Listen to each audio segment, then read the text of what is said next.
함수를 사용하시는 방법이 한 두 가지 정도로 나뉘어요. 어떤 식으로 나뉘냐면, 예를 들어서 랭이라고 하는 함수를 한번 써볼게요. 랭이라고 하는 함수는 아규먼트로 오브젝트를 주셔야 돼요. 문자를 줄 수도 있고요. 리스트나 튜플을 줄 수도 있어요. 딕셔너리를 줄 수도 있어요. 랭 안에는. 여기 있는 s라고 하는 거를 줘볼게요. 자, 리턴 값이 뭐가 되죠? 아규먼트가 가지고 있는 원소들, 아규먼트가 가지고 있는 문자들의 개수를 리턴을 해줘요. 개수를 리턴을 해줘요. 자, 그런데 또 어떤 함수는요, 어떤 함수는 이렇게 사용하시는 방법이 있어요. 뭐뭐점 이렇게 써요. 뭐뭐점.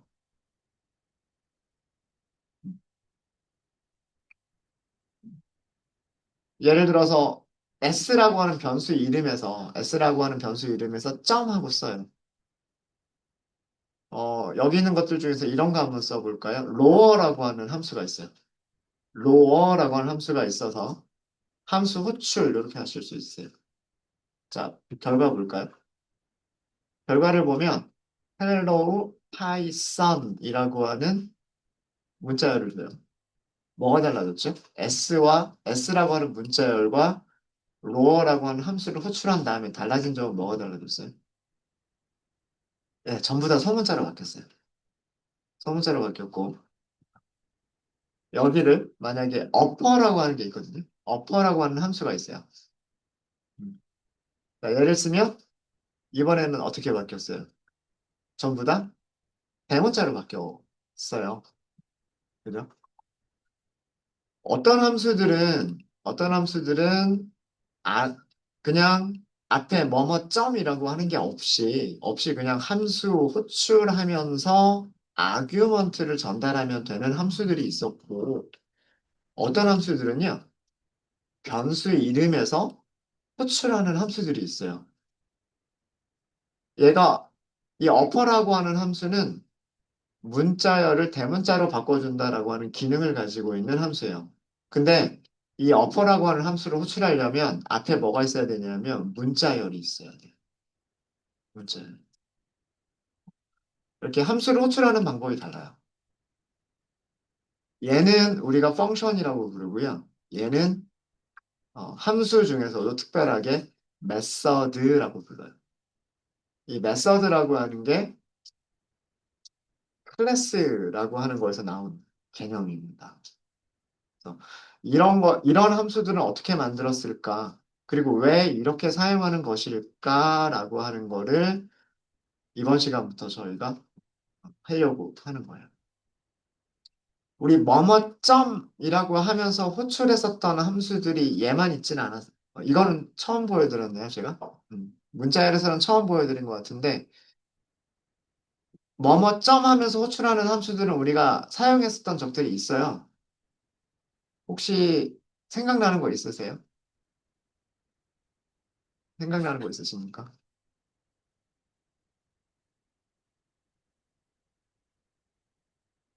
예를 들어서,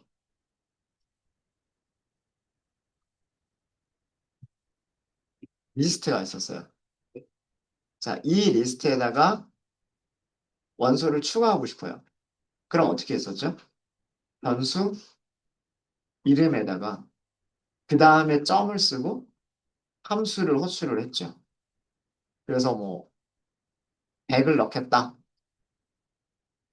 이렇게 해서 이 리턴 값을 출력을 해보면 아, 얘는 리턴 값이 없죠. 리턴 값이 없어서 출력되는 게 없습니다.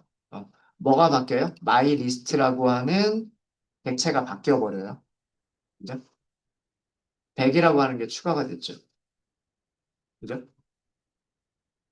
자, append라고 하는 함수의 기능은요. 아규먼트를 앞에 있는 리스트에다 추가한다라고 하는 기능이에요. 그런 기능인데 이 my 리스트가 무엇이냐에 따라서 어디에다가 append 할지가 달라져요.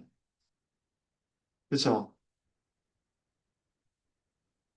함수를 이렇게 만들었을 수도 있었을 거예요. append라고 하는 함수를 아규먼트를 주고 이 아규먼트에다가 새로운 값을 추가해라.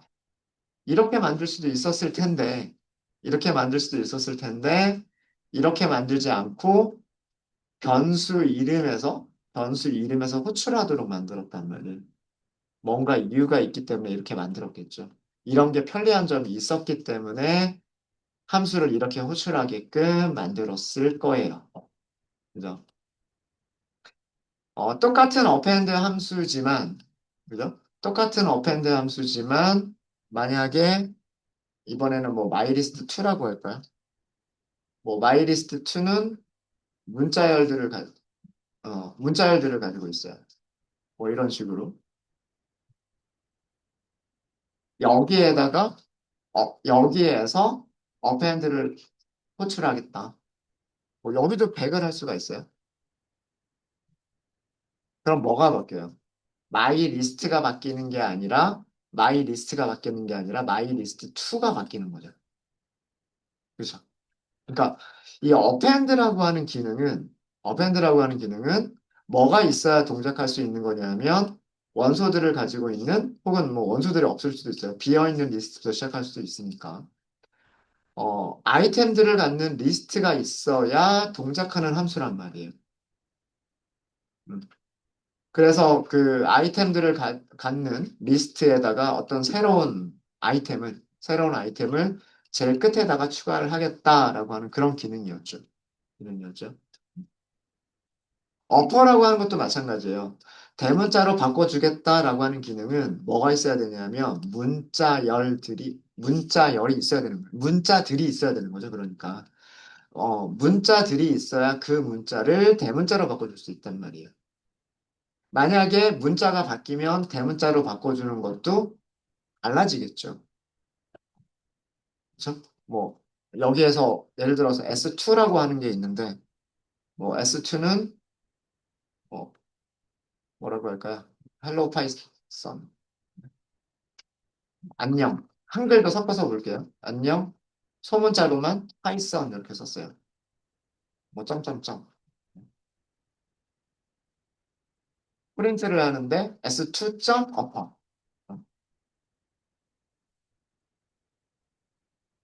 똑같이 함수를 호출했는데 얘는 s라고 하는 변수에서 호출을 했고 얘는 s2라고 하는 변수에서 호출을 했어요.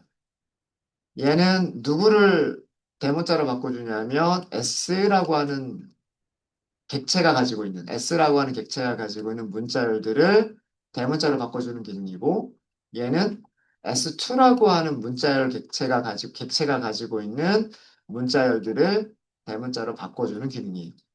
그렇죠? 네. 그러니까 대문자로 바꾼다라고 하는 기능은 모든 문자열이 가지고 있었으면 좋겠는 거예요. 이해되시죠? 그 문자열들이 어떻게 생겼는지 상관없이 모든 문자열은 대문자로 바꿔주세요. 소문자로 바꿔주세요. 라고 하는 기능이 있었으면 좋겠는 거예요. 그래서 프로그래머들이 생각한 게 뭐냐면, 그러면 문자열과 기능을 하나로 합쳐가지고 뭔가를 정의할 수 있지 않을까라고 하는 걸 생각하게 된 거예요. 거기에서 나온 게 객체지향 프로그래밍이라고 하는 게 나오게 됩니다. 네. 지금 여기서 설명드린 거는 객체지향 프로그래밍을 설명드리기 위해서 지금 그냥 그 코드를 만들어 본 거예요. 람다하고는 상관이 없어요. 람다하고는 상관이 없습니다. 그래서 눈여겨보실 부분은 이거예요. 눈여겨보실 부분은 어떤 함수는 그냥 함수 단독으로 호출을 한다. 랭처럼 앞에 점이라고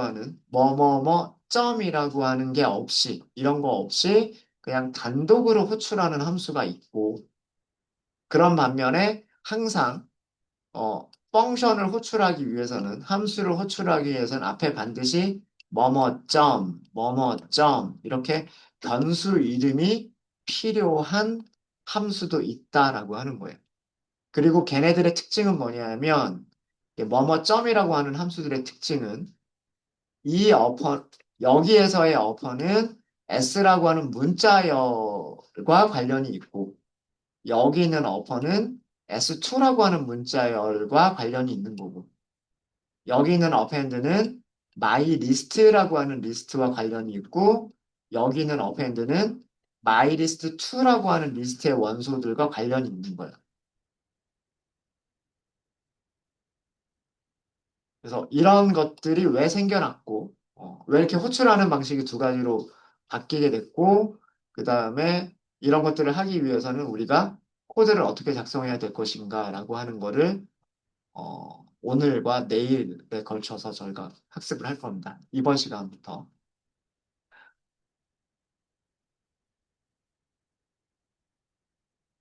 네. 자, 요 정도로 소개를 해드리고요. 요 정도 소개를 해드리고, 자, 그러면 새 파일을 하나 만들게요. 12번까지 만들었었고요. 구글 콜앱 파일을 새로 하나 만드셔서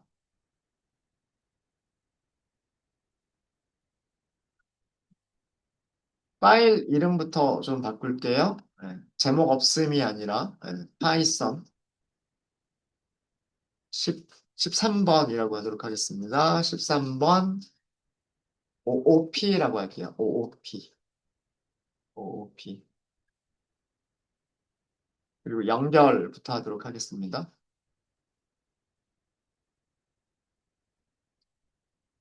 목차는 객체 지향 프로그래밍 배경이라고 말씀.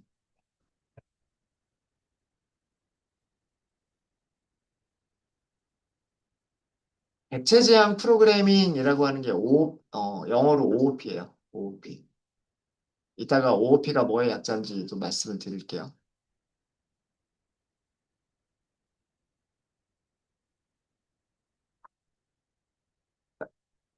객체라고 하는 거는 우리가 먼저 설명을 드렸어요. 그죠? 값들이에요, 값들. 변수에 저장할 수 있는 거. 변수에 할당할 수 있는 거. 변수에 할당할 수 있기 때문에 함수 호출할 때 아규먼트로 줄 수 있는 거. 그리고 함수가 리턴할 수 있는 거. 이런 것들이 객체예요. 네. 객체를 지향하는 프로그래밍이다. 뭐 그런 프로그래밍 방법론에 대한 그런 얘기인데, 이런 걸 한번 생각해 볼게요. 성적 처리 프로그램을 만들고 싶은 거예요. 성적 처리 프로그램을. 그래서 그러면 성적을 저장을 해야 되겠죠. 학생들의 성적을 저장을 해야 될 거예요. 근데 뭐, 우리 뭐 중학교나 고등학교라고 생각을 할게요. 그래서 학생들이 각자 이름들을 가지고 있겠죠. 학생들의 번호, 이름, 이런 것들 가지고 있을 거고, 그 학생들이 시험 본 과목들이 있을 거예요. 뭐, 예를 들면 국어 시험, 영어 시험, 뭐, 수학 시험, 뭐, 이런 식으로, 어, 어떤 과목들이 시험을 봤어요. 그래서 학생들에 대해서 그런 과목 점수들이 저장되어져 있는 것들이 있어요. 만약에 그런 객체가 있다라고 한다면, 학생 이름과 학생 번호와 학생 이름과 그리고 뭐 학생이 시험 본 과목들을 저장하고 있는 객체가 있다면, 그걸 이용해서 그 학생의 뭐 시험 점수 총점, 시험 점수 평균, 뭐 이런 것들을 계산해서 보여주는 그런 코드를 만들고 싶다라고 할 때, 객체지향이라고 하는 그런 프로그래밍 방법론이 없었을 때에는 제일 먼저 생각할 수 있는 게 학생들을 저장하는, 학생들을 저장하는 리스트를 생각을 했을 거예요. 학생이 한 명이 아니라 여러 명이 있었을 거니까. 그죠? 여러 명의 학생들이 있었을 거니까, 리스트를 생각을 했을 거고요. 그 다음에 학생 한 명 한 명에 대한 정보는 딕셔너리로 만들 수 있을 거예요. 뭐 예를 들자면 여기다가 아이디 이렇게 하고 1번, 그다음에 이름, 뭐, 홍길동. 그 다음부터는 이제 과목이에요. 국어, 영어, 수학이라고 할게요. 국어, 영어, 수학. 그래서 뭐 코리언이라고 하는 과목이 있어요. 홍길동이라고 하는 학생은 국어는 100점을 받았어요. 그리고 영어라고 하는 시험을 봤어요. 잉글리시라고 하는 시험을 봤어요. 영어는 좀 못했어요. 80점밖에 못 받았어요. 그리고 수학 시험을 봤어요. 수학 시험은 95점을 받았어요. 꽤 잘했네요. 자, 이렇게 하면 학생 한 명에 대한 정보들이 쭉 하고 저장이 될 수 있겠죠. 그죠? 어떤 의미인지 아시겠죠? 1번 학생, 이름은 홍길동, 국어 점수 100점, 영어 점수 80점, 수학 점수 95점. 이렇게 만든 거잖아요. 그죠? 자, 이런 학생들이 몇 명이 더 있어요. 복부점 할까요? 붙여넣기. 이렇게 하고. 값들만 조금씩 바꿀게요. 2번 학생, 2번 학생, 3번 학생. 뭐 이렇게 하고. 뭐 2번 학생은 오쌤이라고 하고, 3번 학생은 스컷 타이거. 많이 하는, 스컷이라고 하고요. 오쌤은 공부를 좀 못하는 학생이었어요. 국어 점수 50점. 영어는 더 못해서 45점. 수학은 조금 잘해서 65점. 뭐 이렇게. 나누어 떨어지지 않게 좀 만들어 볼까요? 뭐 이렇게 61점. 이렇게. 아무렇게나 넣었어요. 자, 스컷은 국어 점수가 70점. 영어 점수는 99점. 수학은 뭐 그냥 78점. 대충 넣었어요. 대충. 자, 이렇게 학생들이 있다라고 가정을 해볼게요. 자, 그러면 여러분들 이런 리스트가 있을 때, 이런 학생들의 리스트가 있죠. 학생들의 리스트가 있을 때, 그, 그 학생의 번호, 아이디가 번호죠. 번호, 이름, 총점, 평균을 출력할 수 있으시겠어요? 세 명을 다 하셔야 돼요. 1번 학생에 대해서도 번호, 이름, 총점, 평균을 출력하셔야 되고, 2번 학생에 대해서도 번호, 이름, 총점, 평균을 출력하셔야 되고, 3번 학생에 대해서도 번호, 이름, 총점, 평균을 출력하셔야 돼요. 지금까지 우리가 공부한 것만 가지고 하실 수 있으세요? 네, 시간 드릴게요. 한번 해보세요.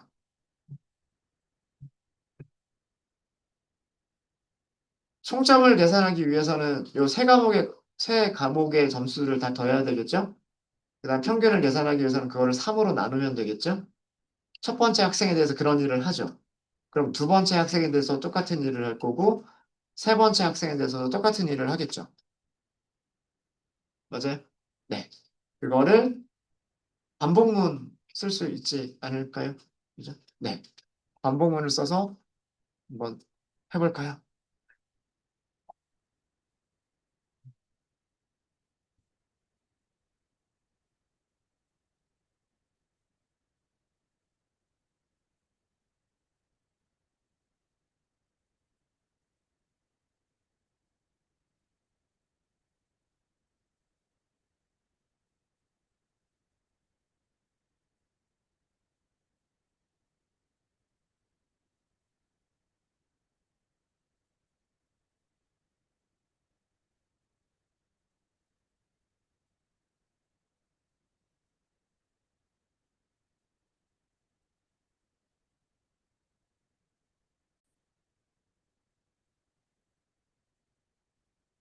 하지 못하시는 분들이 있다면 약간의 힌트를 드리자면 스튜던트라고 하는 리스트에서 원소들을 하나씩 꺼내시려면 이렇게 하시면 되겠죠. 그죠? 스튜던트에서 첫 번째 아이템을 꺼내고, 그죠? 그 다음에 어떤 일을 할 거고요. 그게 다 끝났으면 스튜던트에서 두 번째 아이템을 꺼내서 어떤 일을 할 거고요. 스튜던트에서 마지막 원소를 꺼내서 어떤 일을 하겠죠. 그죠? 자, 그럼 여기서 이 S라고 하는 변수는 무슨 타입이 될까요? 스튜던트에서 꺼낸 아이템 한 개이기 때문에 S는 요 딕셔너리 한 개가 되겠죠. 딕셔너리 한 개가 될 테니까 그 딕셔너리에서 국어 함수만 꺼내고 싶어요. 그럼 어떻게 하면 돼요? 인덱스 연산자, 그 다음에 키값으로 주면 되죠. 이러면 뭘 꺼낼 수 있어요? 그 학생의 국어 점수를 꺼낼 수 있죠. 이해되십니까? 그럼 영어 점수는 S, English라고 하시면 되고, 수학 점수는 S, Math 이렇게 하시면 되죠. 걔네들을 다 더하면 총점이겠죠. 첫 번째 학생에 대한 총점이 될 거예요. 그죠? 평균은 다 더한 다음에 나눠주면 되죠. 뭐 변수를 하나 만들어서 뭔가를 이렇게 더해주는 코드를 만들고, 그 다음에 평균은 토탈을 개수로 나눠주면 되겠죠. 그런 다음에 출력을 해주시면 되는 거예요. 출력은 어떻게? 번호와 이름과 성적과 평균을. 어려운 거 있으세요? 없죠? 네. 시간 조금 더 드릴게요. 혹시 마무리 못하신 분들 있으시면 마무리 해 보시고요.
같이 해볼까요?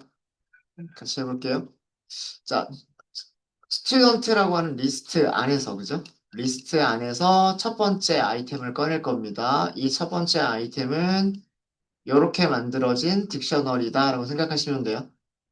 여기까지는 이해되셨죠? S라고 하는 변수는 순서대로 첫 번째 딕셔너리, 그 다음엔 두 번째 딕셔너리, 그 다음에는 세 번째 딕셔너리 이렇게 될 거예요. 자, 이 첫 번째 딕셔너리라고 생각을 하시고요. 그럼 홍길동이에요. 홍길동의 국어 점수는 이렇게 꺼내시면 돼요. 그럼 수학 점수는요? S, 마스 이렇게 꺼내실 수 있겠죠? 그 다음에 더하기 영어 점수 죄송합니다. 영어 점수부터 할게요. English라고 하시면 되고. 그 다음에 수학 점수는 여기다가 math 이렇게 하시면 되겠죠. 자, 그러면 얘가 총점. 평균은 총점 계산한 거를 과목이 3개밖에 없으니까 3으로 나누면 될 거란 말이에요. 그죠? 이제 우리는 이 순서대로 출력만 해주시면 돼요. 포맷 스트링을 만들면 되지 않을까요? 자, 여기서 일부러 큰 따옴표를 썼어요. 파이썬에서 문자를 할 때 작은 따옴표 쓰셔도 되고 큰 따옴표 쓰셔도 되죠. 제가 큰 따옴표를 쓴 이유는 이렇게 쓰려고 해서 그렇습니다. 자, 우선 번호를 먼저 출력할까요? 자, 이 S라고 하는 학생의 번호는 어떻게 꺼내야 되죠? 번호는 일단 중괄호가 있어야 되고 S에서 뭘 꺼내면 돼요? ID를 꺼내야 되죠. 여기 작은 따옴표가 들어가서. 딕셔너리에서 키값 사용할 때 문자열로 주잖아요. 이렇게. 그죠? S의 ID 이렇게 써요. S의 코리안, S의 잉글리시, S의 매스 이렇게 쓰잖아요. 마찬가지로 번호는 S의 ID 이렇게 쓴단 말이에요. 그렇죠? 근데 얘가 문자열 안에 들어가야 되니까 그럼 따옴표와 겹치면 안 되니까 바깥쪽을 제가 큰 따옴표로 쓴 거고 안쪽에서 작은 따옴표로 쓴 거예요. 자, 그러면 여기까지 하면 번호가 출력이 될 거예요. 번호가 출력이 될 거고 이름 하고서 이름을 출력할 수가 있을 거예요. 이름은 어떻게 출력하시면 되냐면 S가 딕셔너리. S가 딕셔너리고 그 딕셔너리가 가지고 있는 키 중에서 name이라고 하는 키를 사용하시면 돼요. 그 다음에 총점을 출력하는 거는 총점 이렇게 할까요? 총점은 무슨 변수가 저장하고 있어요? 토탈이라고 하는 변수가 저장하고 있어요. 그럼 중괄호 쓰시고 토탈이라고만 쓰시면 돼요. 그 다음에 평균은 무슨 변수가 저장하고 있냐면 여기 mean이라고 하는 변수가 저장하고 있어요. mean. 자, 이렇게 해서 실행해 보겠습니다. 네, 1번 학생 홍길동이고요. 총점은 275점이래요. 3으로 나누면 91.6. 그 다음에 2번 학생은 이름 오쌤이래요. 총점 154점이고요. 평균 52점밖에 안 돼요.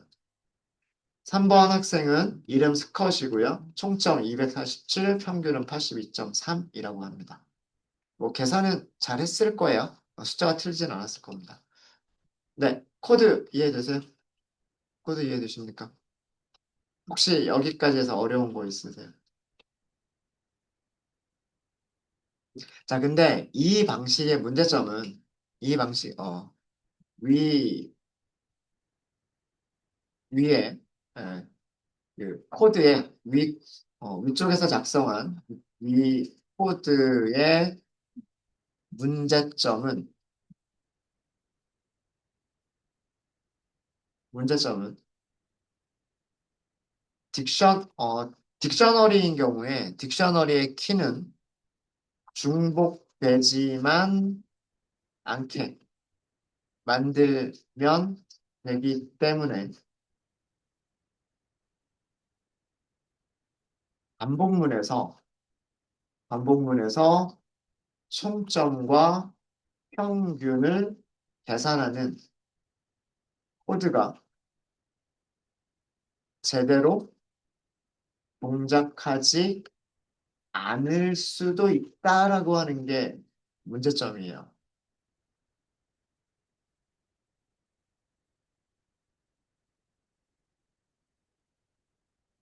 자, 이게 무슨 말이냐면요.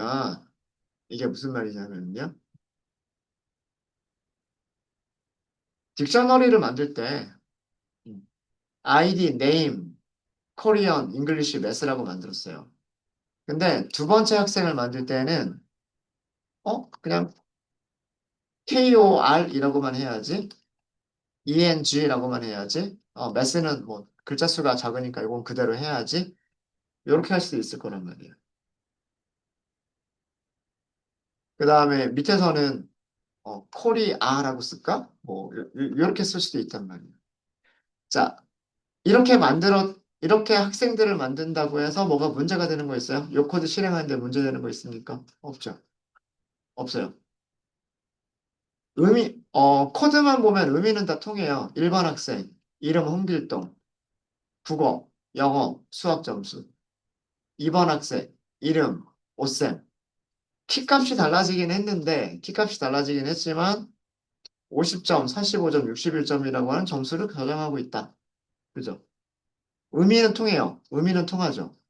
자, 그런데 두 번째 코드 셀이 실행이 될까요? 에러가 나죠. 몇 번째 줄에서 에러가 났어요?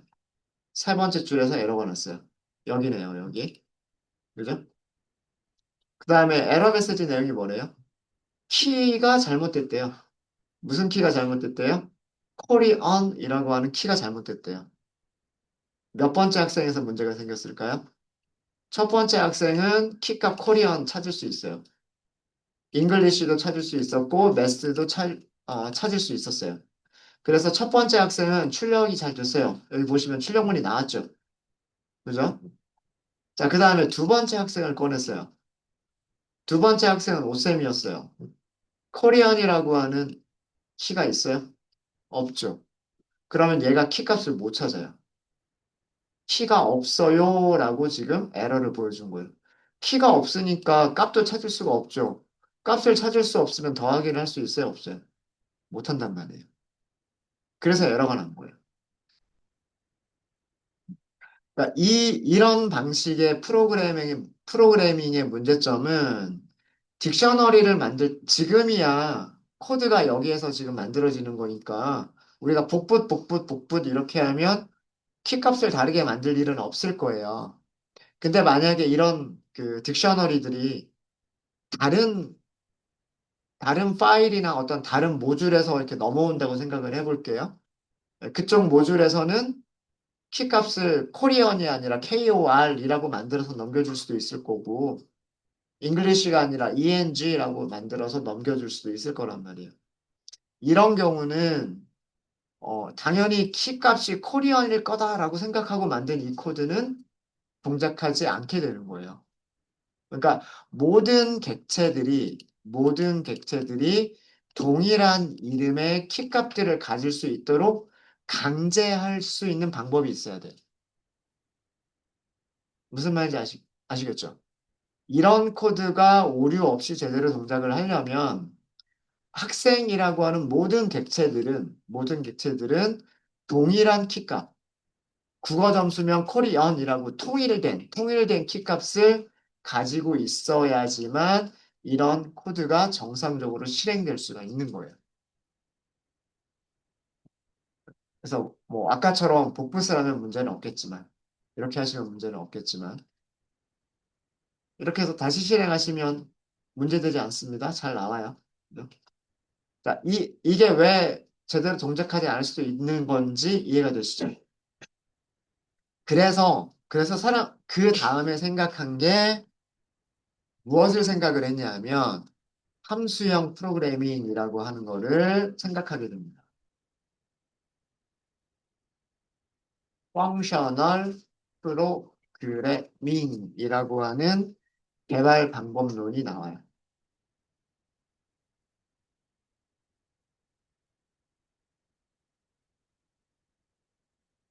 객체를 만들 때부터 학생이라고 하는 객체를 만드는 거를 우리가 이렇게 그 하드 코딩을 하지 않고 함수가 각각의 학생들 객체를 만들어줄 수 있다면 그러면은 함수를 통해서만 객체를 만들게 되면 키값을 전부 다 동일하게 유지할 수가 있을 거잖아요.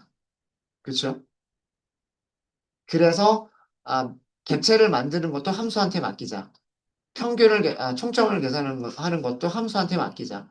평균을 계산하는 것도 함수한테 맡기자.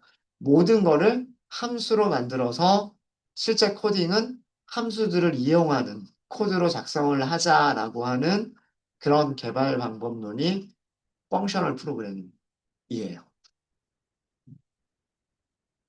펑셔널 프로그래밍으로 어떻게 할 수 있느냐라고 하는 거는 다음 시간에 하도록 하겠습니다. 쉬는 시간이 돼서. 네. 혹시 여기까지 질문 있으세요? 뭐 그닥 어려운 코드는 없었어요, 그죠? 요렇게 찾는 것만 잘 하시면. 다음 시간에 함수형 프로그래밍으로 어떻게 똑같은 작업을 할 수가 있느냐라고 하는 걸 보여드리도록 하겠습니다.